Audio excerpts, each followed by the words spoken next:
अगर आपने इस वीडियो पे क्लिक किया है तो आप लोगों के मन में ऑटोकैड के प्रति तो सवाल जरूर होगा।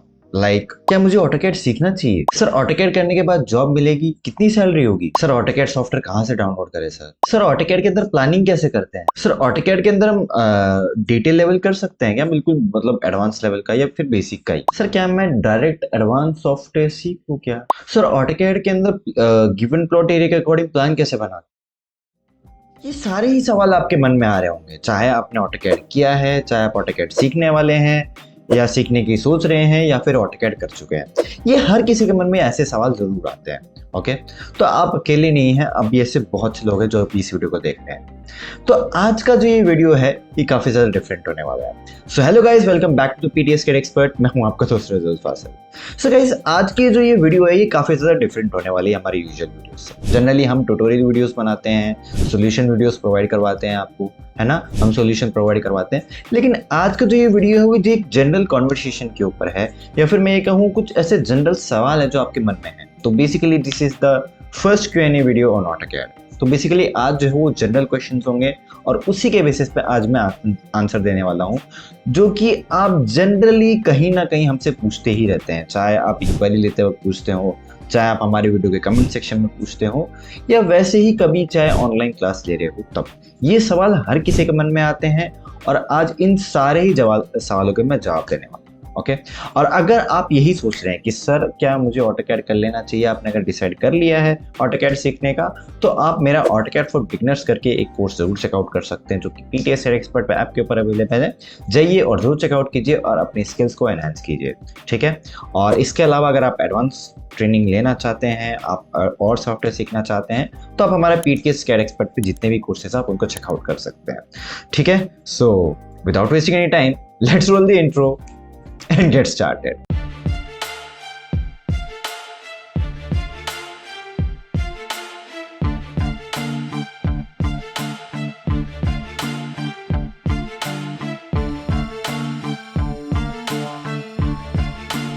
So guys, सबसे पहला सवाल यही आता है कि ऑटोकैड सीखना मेरे लिए जरूरी क्यों है? मतलब एक इंजीनियर के लिए या फिर एक आर्किटेक्ट के लिए क्यों जरूरी है?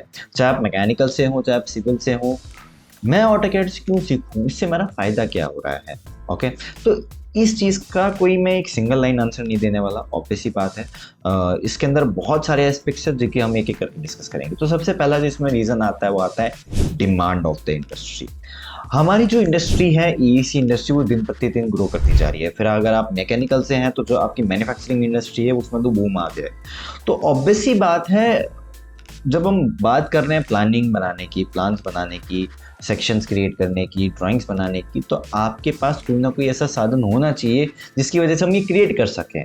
और ये सारी डिमांड मैनुअल ड्राफ्टिंग पूरी नहीं कर सकता। मैनुअल ड्राफ्टिंग की भी अपनी कुछ लिमिट्स हैं। अब बहुत से लोग आप में से कहेंगे नहीं सर मैं मैनुअल ड्राफ्टिंग में मास्टर हूँ, मैं कर लूँगा। अब देखिए, ज़रूरी नहीं कि सिर्फ आप ही मास्टर है तो बाकी सब भी होंगे।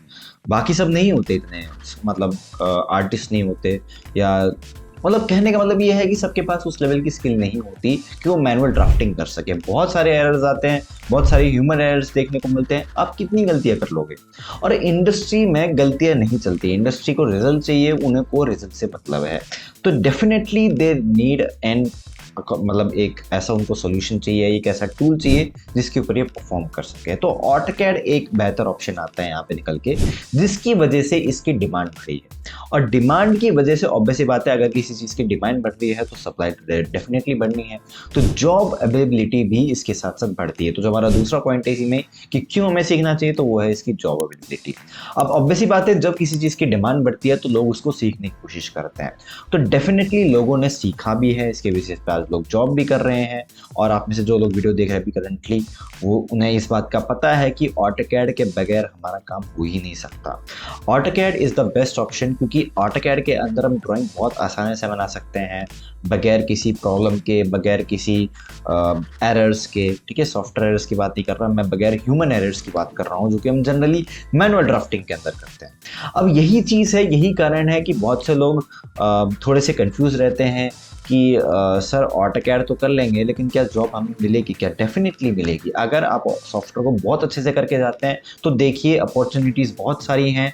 जॉब इंडिया में अवेलेबल है, बट द थिंग इज कि लोगों के पास वो रिक्वायर्ड स्किल नहीं है। तो आप अपनी स्किल को इन्हेंस कर सकते हैं इस सॉफ्टवेयर को सीखकर। आपको ऐसी बहुत सी चीज़ें पता चलेंगी जो अब तक आपको नहीं पता थी, कि प्लानिंग कैसे करनी है, सेक्शन कैसे बनाने हैं, वो सारी चीज़ें क्रिएट होंगी। अच्छा, अब किसी चीज़ की डिमांड बढ़ती है तो आपके मन में एक सवाल आता होगा कि सॉफ्टवेयर में ऐसा है क्या जिसकी वजह से इसकी डिमांड बढ़ रही है, क्या कारण क्या है इसके? तो देखिए, इसके कारण वेरी सिंपल है। सबसे पहली बात तो ये सॉफ्टवेयर बहुत ही ईजी है, ईजी टू यूज सॉफ्टवेयर है, ईजी टू लर्न है। जब आप इसके ऊपर काम करेंगे तो काफ़ी ज़्यादा आपको ऐसे नहीं लगेगा कि बहुत ज़्यादा डिफिकल्टी हो रही है। अगर आपको सीखना ही है, अगर आप बिगिनर लेवल पे अंडरस्टैंड ही करना चाहते हैं, तो आप मेरा ऑटोकैड फॉर बिगिनर्स करके 6 घंटे का कुछ वीडियो मैंने बना रखा है, आप उसको जाकर चेकआउट करें। आपके सारे डाउट्स क्लियर हो जाएंगे कि क्यों मैं इसकी बात कर रहा हूँ। इसमें बहुत से ऐसे फीचर्स हैं, लाइक पब्लिश का ऑप्शन है, ई ट्रांसमिट है, ना जाने आप इनसे क्या क्या कर सकते हैं। अभी तो लेटेस्ट वर्जन आ गया 2023 वर्जन, जिसके ऊपर भी मैंने एक अलग से वीडियो बना रखी है, उसमें तो और नए फीचर्स आ गए हैं। तो जैसे जैसे नई नई इसमें अकोमोडेशन आ रही है, नए नए फीचर्स आ रहे हैं, जिसकी वजह से लोग इसको प्रेफर ज़्यादा कर रहे हैं। और मैनुअल ड्राफ्टिंग जो है वो आउटडेटेड हो चुकी है। सिंपल सी बात है, एक समय है कि किसी चीज़ को, ऑब्वियस सी बात है, हम ज़्यादा लंबा नहीं खींच सकते, कुछ समय बाद उसको रिटायर होना है, और इसीलिए मैनुअल ड्राफ्टिंग को हम इतना ज़्यादा प्रेफर नहीं करते। मैं ये नहीं कह रहा कि मैनुअल ड्राफ्टिंग बुरी चीज़ है, बट द थिंग इज कि मैनुअल ड्राफ्टिंग का भी एक अपना लिमिट है, लेकिन सॉफ्टवेयर की अपनी कोई लिमिट नहीं होती। तो ऑब्वियसली बात है, हम उसमें वो चीज़ परफॉर्म कर सकते हैं। इसके अलावा और भी काफ़ी से रीजंस है, लाइक इससे प्रोडक्टिविटी बढ़ रही है, एफिशिएंसी बढ़ रही है, प्रोजेक्ट्स में थोड़ी सी हमें तेज़ी देखने को मिल रही है, प्लानिंग ज़्यादा अच्छे से हो पाती है। तो that's why people prefer this software, people use to learn this software. जीता जाता एग्जाम्पल आप सब खुद ही हैं, आप सभी जिन्होंने PTSD एक्सपर्ट पे कोर्सेज चेकआउट किए हैं, जिन्होंने सीखा है, वो सभी जानते हैं कि सॉफ्टवेयर के अंदर क्या क्या हम कर सकते हैं, क्या क्या चीज़ें हम बना सकते हैं वाकई में। और यूट्यूब पे हमने बहुत सारी वीडियोस तो डाली रखी हैं, ठीक है। तो ये एक हमारा पहला सवाल था कि क्यों ऑटोकैड सीखना चाहिए, ठीक है। अब पहला सवाल तो चलो क्लियर हो गया कि सीखना तो चलो ठीक है, हमने चलो सीखना भी शुरू कर दिया, अब सॉफ्टवेयर कहाँ से लें, ठीक है। अब बेसिकली ये हमारा दूसरा सवाल आता है। जनरली ना जाने हमारे कमेंट सेक्शन में ये कितने ही सवाल आते हैं कि सर ऑटोकैड डाउनलोड कहाँ से करें, बता दो सर, कहाँ से डाउनलोड करें ऑटोकैड, कहाँ से लें, कहाँ से चेकआउट करें। अब देखिए, इसके दो ही तरीके हैं इस सॉफ्टवेयर को लेने के। देखिए, इसका पहला तरीका तो ये है कि आप इसकी जो ऑफिशियल वेबसाइट है ऑटोडेस्क, आप वहाँ पे जाकर चेकआउट कर सकते हैं। आप वहाँ पे काफ़ी सारे, एक तो क्या है कि अगर आप पैसे आपके पास ज़्यादा हैं, अगर आप थोड़े से अमीर हैं, तो आप जाके पेड वर्जन भी खरीद सकते हैं। अगर आपके पास पैसे नहीं है तो आप इसका लाइसेंस, जो स्टूडेंट लाइसेंस आता है, उसको चेकआउट कर सकते हैं। अब स्टूडेंट लाइसेंस को एक्टिवेट कैसे करना है, इसको कैसे एक्सेस करना है, तो इसके ऊपर हमने डेडिकेटेडली एक वीडियो बना रखी है। प्रशांत सर ने बहुत अच्छे से बनाया, उसके अंदर बताया है कि कैसे काम होता है, कैसे हम उसको सॉफ्टवेयर को ले सकते हैं लीगल वे में, बिल्कुल फ्री में, कोई इससे दिक्कत नहीं आती। तो उस चीज़ के लिए फिर आप ऑफिशियल वेबसाइट पे जाके चेकआउट कर सकते हैं। अब दूसरा तरीका जो आता है वो थोड़ा सा इलीगल है, मतलब कहने का मतलब ये वो थोड़ा सा इलीगल है, that is the pirated websites. Okay, अब मुझे बताने की जरूरत नहीं कि पायरेटेड वेबसाइट्स को कौन सी है। तो बेसिकली काफ़ी सारे ऐसे वेबसाइट्स होते हैं जिनसे जाके आप जो है सॉफ्टवेयर डाउनलोड कर सकते हैं। मैं नाम नहीं लूँगा किसी का भी। अगर आप चाहते हो कि बस खाली से मुझे सीखने से मतलब है, तो आप पायरेटेड वाला वर्जन यूज़ कर सकते हैं। बल्कि मैं तो यही प्रेफर करूँगा, और आपको कहूँगा कि पायरेटेड से जितना ज़्यादा दूरी हो उतनी ज़्यादा बनाए रखें, क्योंकि पायरेटेड वेबसाइट में वायरसेस बहुत होते हैं, और आजकल डाटा का ऐसा खेल हो गया है कि आपका डाटा कहीं पर भी जा सकता है। फिर उसके लिए फिर आप खुद अपने आप पे रिस्पॉन्सिबल हो। तो देखिए, ये आपके ऊपर है कि अगर आपको ऑफिशियली चाहिए तो आप ऑफिशियल चेकआउट कर सकते हैं, अगर आपको पायरेटेड चाहिए, अगर आप खतरों के खिलाड़ी हो, तो फिर आप पायरेटेड चेकआउट कर सकते हैं, ठीक है। तो ये हमारा दूसरा सवाल है जिसका ज़्यादातर लोग पूछते हैं, ठीक है। अब तीसरा सवाल आता है, ये थोड़ा सा बड़ा इंटरेस्टिंग सवाल है, दैट इज कि सर मैं डायरेक्ट एडवांस सॉफ्टवेयर सीख लूँ क्या? मतलब ये हमारा तीसरा सवाल है, और ये ऐसा सवाल है जिसको लोग कहीं ना कहीं पूछ ही लेते हैं कि क्या मैं सर डायरेक्ट रेविट सीख सकता हूँ, डायरेक्ट मैं 3ds मैक्स सीख सकता हूँ, डायरेक्ट कोई भी चीज़ मतलब सीखना चाहूँ सीख सकता हूँ। अब देखिए, सीखने में तो कोई बुराई नहीं है। तो बेसिकली चलो एक सिनेरियो कंसिडर करते हैं। मान लो आप ग्राउंड फ्लोर पे खड़े हो, ठीक है, और आपको फर्स्ट फ्लोर पे जाना है। आप कैसे जाएंगे? सिंपल सी बात है, सीढ़ियाँ लेंगे। लेकिन अगर सीढ़ी ना हो और वहां पे मैं आपको कहूँ एक काम करो, जंप मार के ऊपर चढ़ जाओ, आप मेरे को कहोगे तो सर पागल हो रहे हो क्या, जंप मार के मैं कैसे चढ़ूंगा? सीढ़ी तो है ही नहीं। अरे चढ़ जाओ, चढ़ जाओगे तुम। अरे सर नहीं चढ़ूंगा मैं, समझा करो, चढ़ जाओगे। नहीं चढ़ूंगा सर। अब ये चीजें सुन के आपको लग रहा होगा कि सर ये बातें क्या कर रहे हो सर, ऐसी बातें क्यों कर रहे हो। तो बेसिकली मेरा समझाने का मतलब ये है कि जब आप कोई चीज़ सीखने जाते हो तो उसका एक तरीका होता है। ये जितने भी हमारे सॉफ्टवेयर है like AutoCAD, Revit, 3ds max, SketchUp, STAAD Pro, civil 3D, ये सभी सीक्वेंस वाइज चलते हैं, ठीक है। इन सब की मैंने एक डिटेल में जैसे एक वीडियो बनाई थी regarding to the top best civil engineering software. उसमें मैंने काफ़ी सारे सॉफ्टवेयर को उसके फंक्शन के रिगार्डिंग डिवाइड किया था, लाइक ड्राफ्टिंग के लिए कौन सा है, आर्किटेक्चर वर्क के लिए कौन सा है, इंफ्रास्ट्रक्चर के लिए कौन सा है, प्लानिंग के लिए कौन सा, प्रोजेक्ट प्लानिंग के लिए कौन सा है, और जो बाकी सारे और सॉफ्टवेयर आते हैं लाइक स्ट्रक्चर के रिगार्डिंग कौन सा है, उसके रिगार्डिंग मैंने पूरी उसमें डिटेल में मैंने बात करी है। और उसके अंदर मैंने ये चीज़ बताई कि ये चीज़ इसके लिए यूज़ हो रही है, ये चीज़ इसके लिए हो रही है, लेकिन उससे सीखने से पहले हमारा एक बेस क्लियर होना चाहिए। ऑब्वियस सी बात है, बिल्डिंग तभी आप खड़ी कर सकते हो तो फाउंडेशन मजबूत हो, मतलब फाउंडेशन मजबूत होगी तभी खड़ी होगी। अगर नहीं होगी फाउंडेशन मजबूत तो गिरना ही है। तो सिंपल सी बात है, समझाने का मेरा मतलब ये है कि पहले आप ऑटोकैड के अंदर सीखें कि प्लानिंग होती कैसे है। आप वहाँ पे ऑटोकैड के जो कैड के कॉन्सेप्ट है उनको क्लियर करेंगे, क्योंकि डायरेक्ट अगर आप BIM पे चले गए तो BIM आपके सर के ऊपर से जाएगा, आपको पता ही नहीं चलेगा कि बात किस चीज़ की हो रही है। आप सभी यही वंडर करोगे ये 3D मॉडलिंग की बात क्यों कर रहा है सर, ये वॉल वगैरह कैसे बना रहे हैं सर, अच्छा डायरेक्ट वॉल कैसे आ रही है सर, प्लानिंग कैसे कर रहे हैं सर। ये सारी चीजें आपको, ये चीजें कैड में क्लियर होती है। दैट्स वाई हम कैड के बाद एडवांस सॉफ्टवेयर की तरफ प्रोसीड करते हैं। तो पहले आप अपने बेसिक कॉन्सेप्ट को क्लियर करें, बेसिक चीजों को क्लियर करें, कोर वैल्यूज को क्लियर करें, उसके बाद जाके आप एडवांस सॉफ्टवेयर सीखें।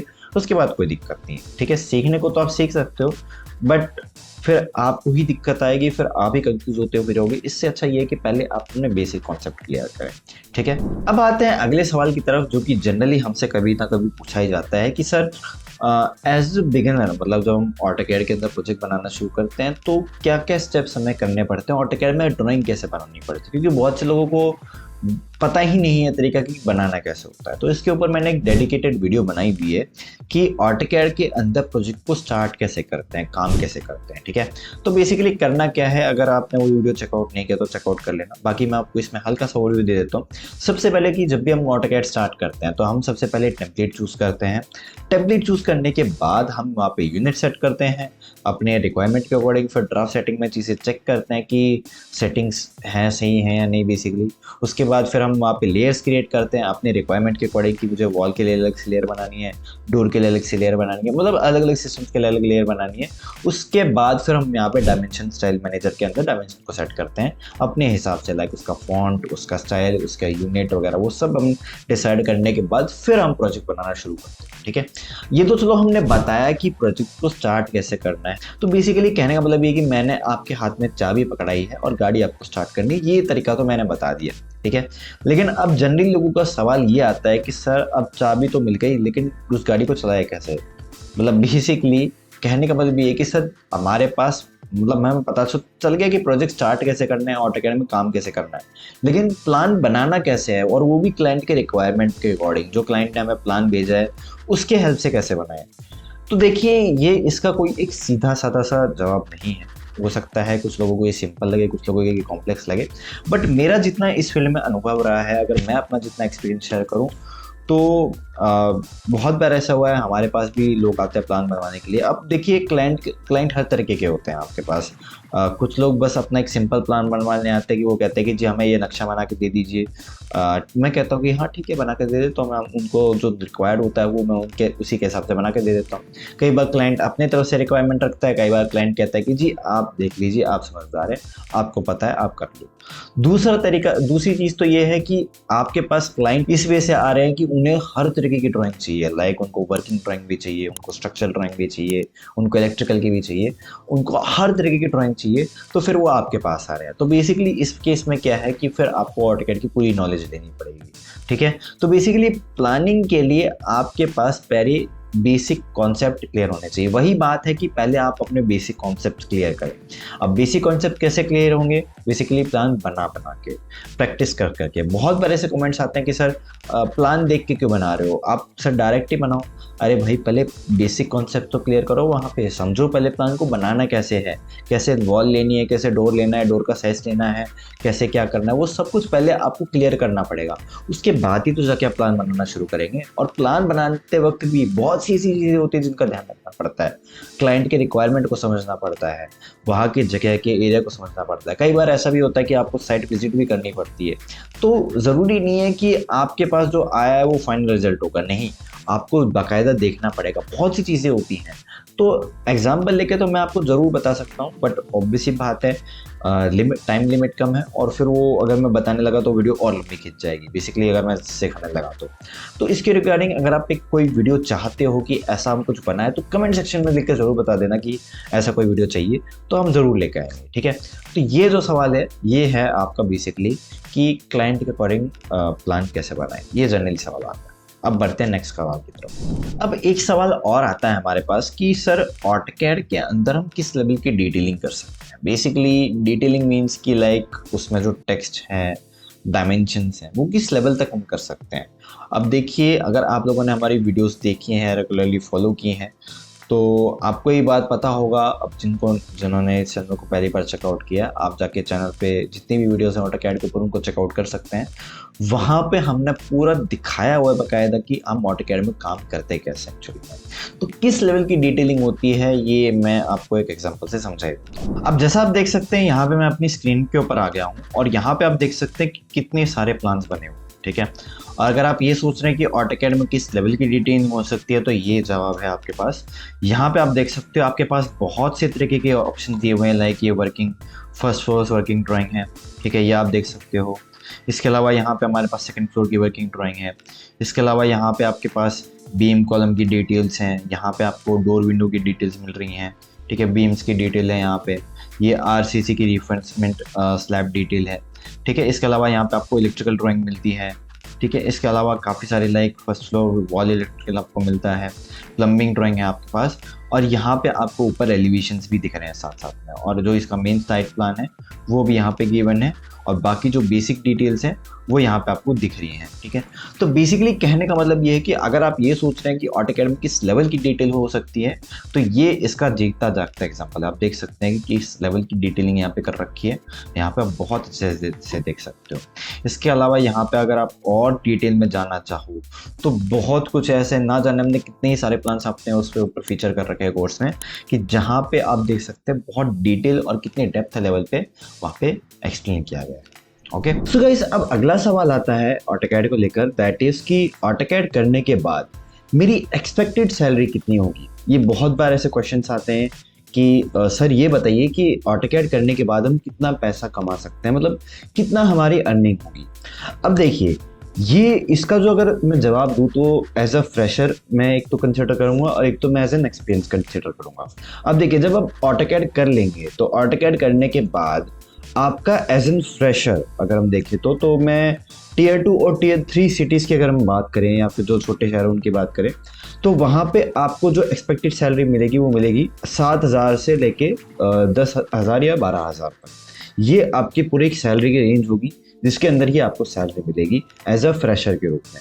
और अगर आप बड़े शहरों में जाते हैं लाइक दिल्ली, मुंबई, जैसे ऐसे ऐसे बड़े शहरों में जाते हैं, या मतलब ऐसे शहरों में जो टीयर 1 सिटीज़ में आती हैं, तो वहाँ पे आपको सैलरी मिलने के ज़्यादा चांसेस होंगे। लाइक वहाँ पे आपको मिनिमम जो सैलरी मिलेगी वो है ऑटोकैड के बेसिस पे, दैट इज़ द 15,000 सैलरी।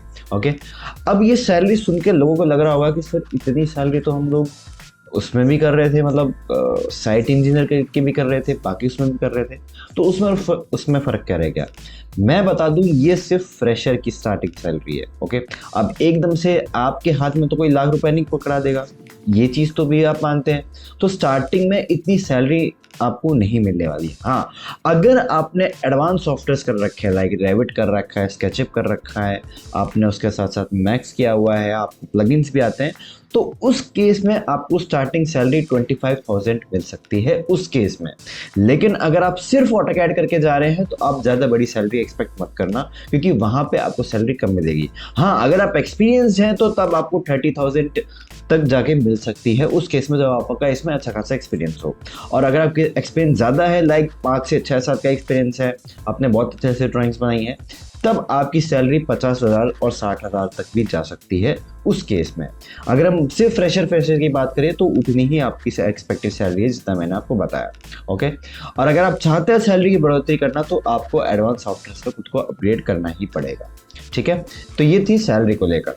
अब बढ़ते हैं लास्ट एंड फाइनल क्वेश्चन की तरफ। अब आते हैं लास्ट क्वेश्चन की तरफ, जो कि हमारा फाइनल क्वेश्चन है, दैट इज बिफोर ऑटोकैड और आफ्टर ऑटोकैड, मतलब ऑटोकैड करने से पहले और ऑटोकैड करने के बाद मुझे कितनी नॉलेज मिलेगी, like regarding to the planning, regarding to the drawings, regarding to the documentation, regarding to the site construction work, execution, उसके बारे में मुझे कितनी नॉलेज मिलेगी।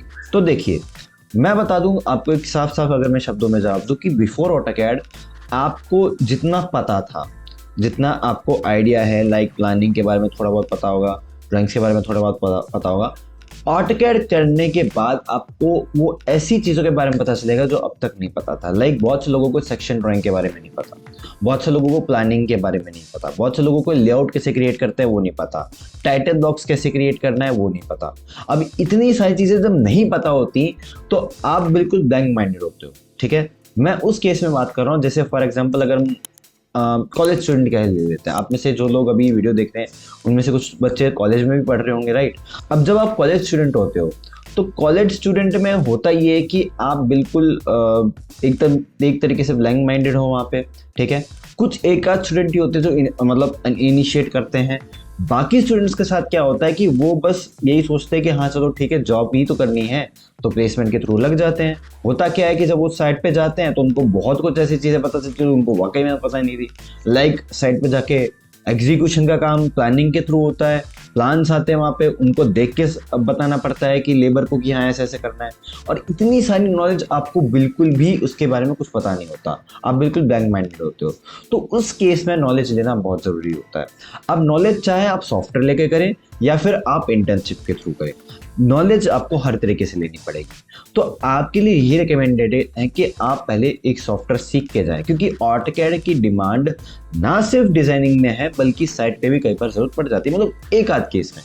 क्योंकि सिविल इंजीनियर को ऑटोकैड सॉफ्टवेयर आना ही चाहिए फॉर देयर बेसिक्स, क्योंकि वहाँ पे आपको प्लानिंग के रिगार्डिंग पता होता है, आप ये जानते हो कि चीज़ें कैसे एग्जीक्यूट होनी, मतलब बेसिकली एक तरीके से जुड़ाव बन जाता है, एक रिलेशन बन गया यहाँ पे कि सॉफ्टवेयर और जो एग्जीक्यूशन है वहाँ पे उसके बीच में एक ब्रिज बन गया आपका, और वहाँ पे आप समझ सकते हैं कि चीज़ें वर्क कैसे होती हैं। तो नॉलेज के हिसाब से और एग्जीक्यूशन के हिसाब से तो आपको मिल गया, साथ साथ में आपको ये भी पता लगेगा कि प्लानिंग कैसे होती है। लाइक डॉक्यूमेंटेशन वर्क आज के समय में बहुत ज़रूरी है। लाइक अगर मैं सबमिशन ड्राइंग का एग्जांपल लूँ तो बहुत से लोगों को शायद यही लगता होगा कि सबमिशन ड्राइंग कितना महीने रखती होगी। जैसे एग्जांपल के लिए आप में से काफ़ी लोग गाँव से भी हैं, है ना, जो लोग अभी वीडियो देख रहे हैं, तो उनको ये लगता है कि प्लान बनाना हमारे लिए कोई बहुत बड़ी डील नहीं है, हम प्लान नहीं बनाएंगे तो चल जाएगा। लेकिन मैं बता दूं आज के समय में डॉक्यूमेंटेशन इस लेवल का ज़रूरी है कि जब मान लो अगर खुदा ना खास्ता या फिर भगवान ना करे, तो कई बार होता है कि ज़मीन की लड़ाई हो जाती है या फिर ऐसे कई सिनेरियोज आ जाते हैं कि जहाँ पे कोर्ट इन्वॉल्व हो रहा है, जहाँ पे गवर्नमेंट इन्वॉल्व हो रही है, तो उस केस में आपके पास एक रिटन वो होना चाहिए, डिटेल्स होनी चाहिए कि ये मेरा एरिया है, ये मेरा प्लान है। वो सारी डिटेल्स एक ड्राइंग में ही अवेलेबल होती हैं, आपके ड्राइंग के रिगार्डिंग सारी डिटेल्स उसमें अवेलेबल होती है, वो सारी की सारी चीज़ें उसके अंदर ही अवेलेबल होती हैं। अब आप मुझे ये बताइए कि क्या ये चीज़ आप हैंड ऑन ड्राफ्टिंग के थ्रू अचीव करेंगे? कभी नहीं। वहाँ पे हर चीज़ देखनी पड़ती है।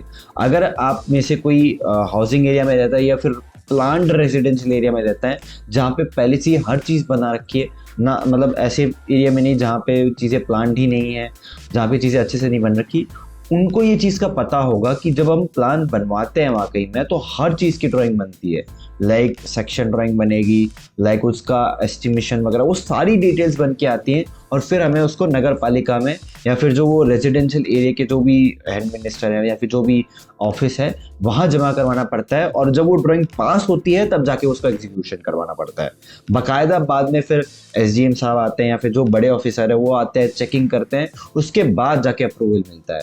तो वो एक पूरा प्रोसेस होता है देखने का। तो ये यहाँ पे आप समझ सकते हैं कि कितना ज़रूरी है ड्राइंग को बनवाने का। तो इसीलिए यहाँ पे आप समझ सकते हैं कि ऑटोकैड की अहमियत कितनी है। एज एन इंजीनियर आपको ऑटोकैड आना ही आना चाहिए, और ये चीज़ एक तरीके से आप कंपल्सरी मान के चल सकते हैं। ओके, सो यही था हमारे general questions and answers regarding to the AutoCAD. Most of the time हमारे पास ये सवाल आते रहते हैं, और आई होप आपको इसमें ज़्यादातर सवालों के जवाब क्लियर हो गए होंगे। क्योंकि बहुत बार ऐसा होता है आप तो कोई कमेंट्स में कहीं ना कहीं से सवाल आ जाते हैं और फिर सारे सवालों के जवाब हम कमेंट सेक्शन में कई बार नहीं दे पाते। तो ये एक पूरा वीडियो है जहाँ पे आपको सारे क्वेश्चंस के आंसर मिल जाते हैं। अगर आप फिर भी लगता है कि आपको कोई डाउट है तो आप हमें कमेंट सेक्शन में पूछ सकते हैं। नेक्स्ट टाइम अगर हम ऐसा कोई वीडियो रखते हैं तो डेफिनेटली आपकी जितने भी डाउट्स हैं उनको हम क्लियर करने की कोशिश करेंगे। ओके, सो बस आज के लिए इतना ही। वीडियो पसंद आई तो इस वीडियो को प्लीज़ लाइक कीजिए, चैनल को सब्सक्राइब कीजिए ऐसे और वीडियोस देखने के लिए। हम ऐसे यूनिक और हटके कंटेंट के ऊपर वीडियोस लेके आते रहते हैं, और साथ साथ में ट्यूटोरियल वीडियोस और सोल्यूशन वीडियोस भी प्रोवाइड करवाते हैं। ओके, और हाँ, अगर इसी के साथ साथ आप ऑटोकैड को सीखना चाहते हैं, प्लस अगर आप रेविट एमईबी को भी सीखना चाहते हैं, नीचे दिए गए लिंक के ऊपर जाके चेकआउट कर सकते हैं। The app name is PTSCAD expert app, जो कि प्ले स्टोर पे और ऐप स्टोर पे भी अवेलेबल है। आप जाके सीख सकते हैं, और सीखने के बाद आप कहीं पर भी जॉब के लिए अप्लाई कर सकते हैं। सो आई होप आपको वीडियो अच्छी लगी होगी। सो बस आज के लिए इतना ही। Till then this is saying goodbye and take care for PTSCAD expert. Bye bye guys. See you in the next one.